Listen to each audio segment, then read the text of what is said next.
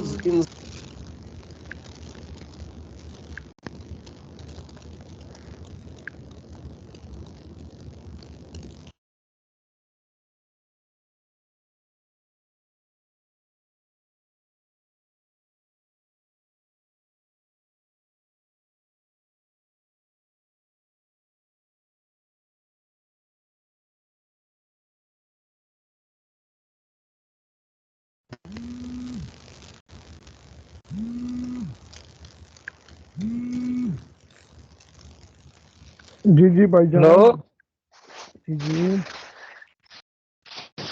बिस्मिल्लाह कराओ सर ताओ मुझे ना कमरे च मैं लिखो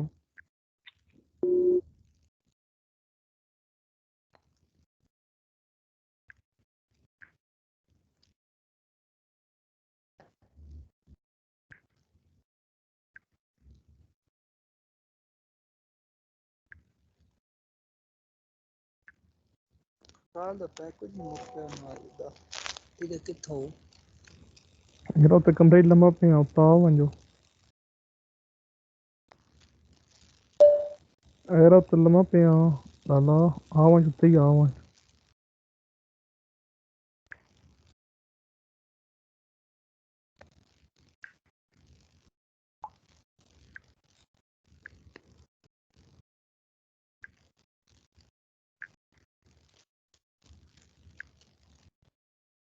क्लास खत्म हो गई है